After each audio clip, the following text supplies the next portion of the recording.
Boa tarde, pessoal. Meu nome é Ana Paula, eu sou analista de recursos humanos e estou aqui para falar com vocês sobre a avaliação de desempenho, em específico a autoavaliação que você vai fazer hoje. Primeiro, eu vou falar qual que é a importância da avaliação de desempenho, né? Por que que eu, enquanto colaborador, preciso me avaliar, meu líder me avalia, o que é isso tudo e onde isso impacta?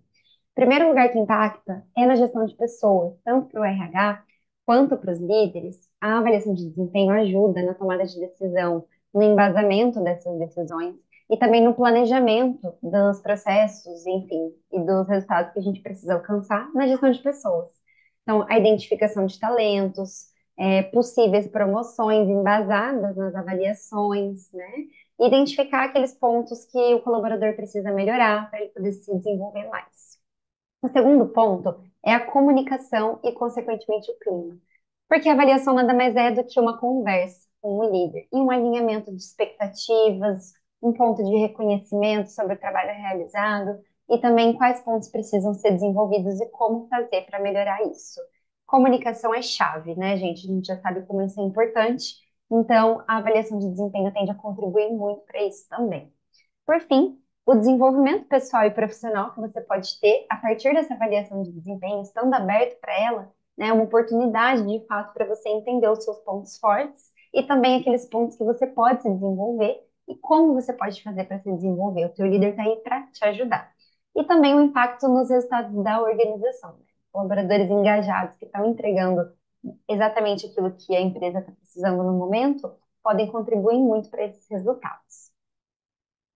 E a gente usa uma metodologia que chama avaliação de desempenho por competências. Então, a gente é guiado na avaliação pelas competências, que nada mais é do que um conjunto de conhecimentos, habilidades e atitudes. Conhecimento é saber algo, a habilidade é saber fazer aquilo, sabe?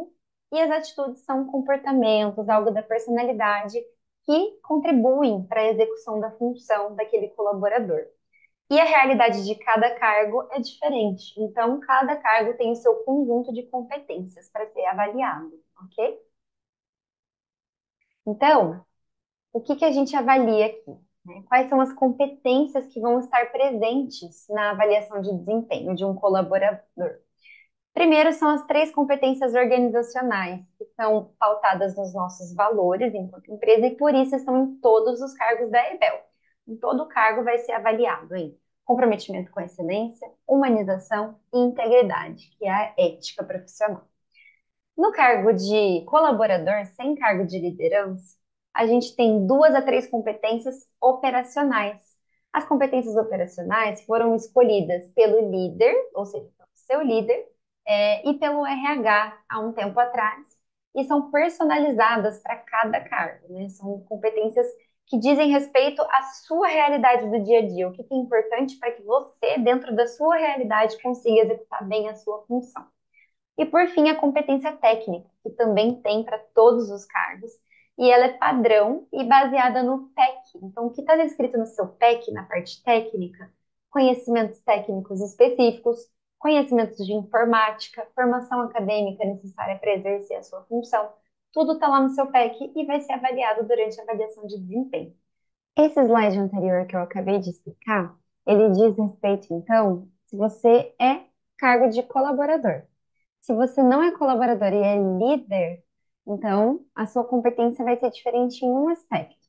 Você vai ainda ter as competências organizacionais e a competência técnica.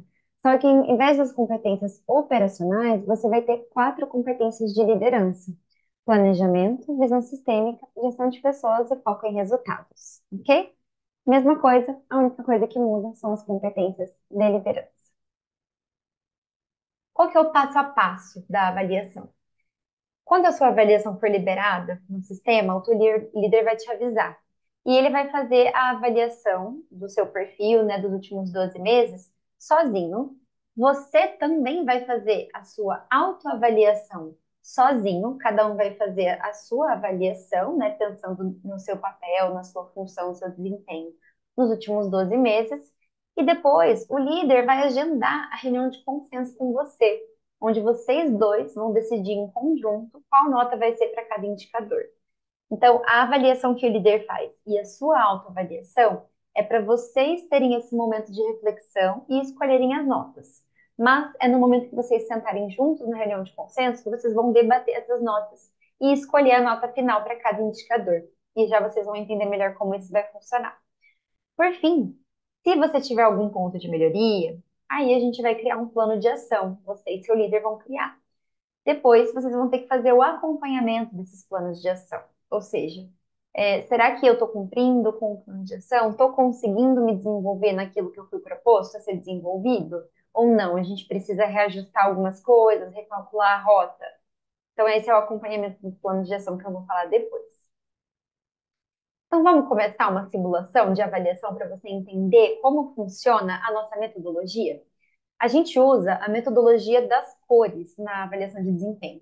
Essa aqui é a página da avaliação. Quando você for se autoavaliar, vai estar assim. Então, aqui em cima está o seu nome, o seu cargo, quem vai te avaliar. E aqui também a gente tem uma escala de cores para explicar o que cada cor significa. Mas já vou chegar lá para explicar para você. Isso aqui é para você consultar na hora da avaliação. Aqui vão ter as competências, lembra? Então, um conjunto de conhecimentos, habilidades ou atitudes. No caso aqui, a competência é humanização. Aqui está explicando o que é a humanização, capacidade de mostrar-se sensível às necessidades, buscando formas de atendê-las com boa vontade e gentileza. Então, esse aqui é um exemplo que não é da nossa empresa, mas que explica o que é a humanização. E os indicadores são as perguntinhas que indicam se você cumpre ou não aquela competência, que é a humanização no caso, né? Então, nesse caso, o exemplo, tem uma atitude positiva de acolhimento no atendimento ao cliente, sem nenhuma reclamação ao meu respeito? Então, é isso que você vai se perguntar. Eu tenho, né, essa atitude positiva, você vai ler o que está escrito no indicador e você vai se autoavaliar, pautada nos últimos 12 meses. Você vai ver que a gente tem uma escala numérica de 0 a 10, certo? Mas você não vai primeiro pensar no número. Primeiro você vai pensar na cor. Então, ó, a gente vai pensar na cor. Observem que a gente tem 4 cores, não, 5 cores, né, na nossa avaliação.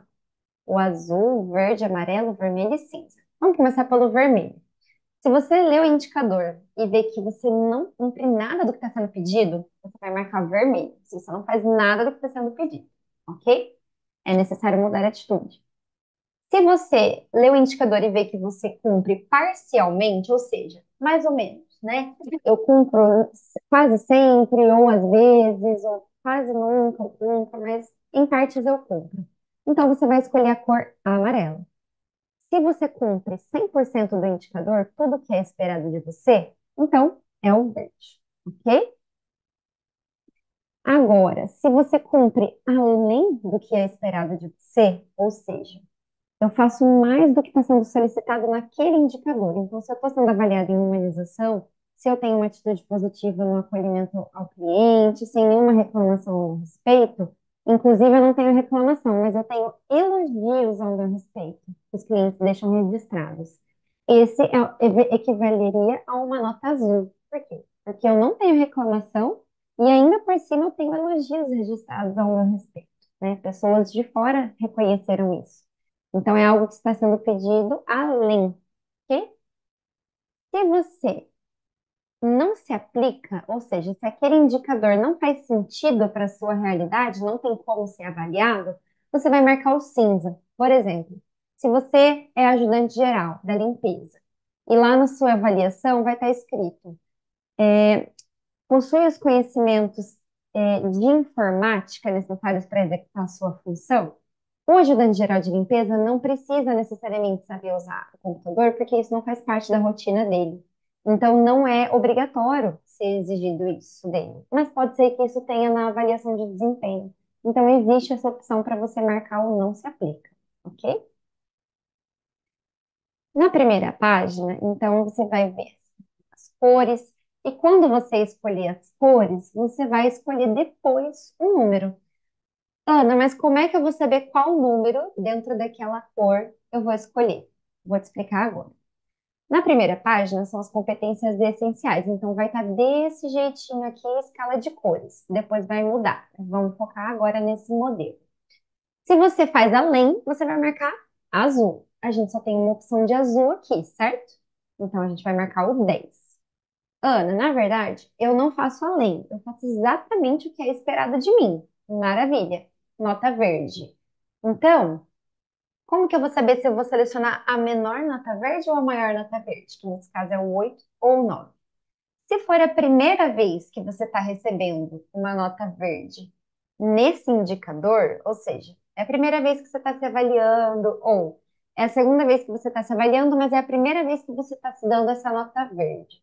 Então, você vai marcar a menor nota verde, a 8.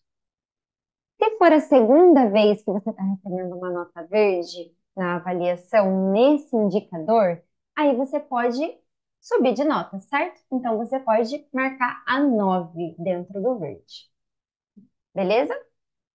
Se você nem sempre cumpre esse indicador, então vai ser a nota amarela. Como que você vai escolher entre a 6 ou a 7?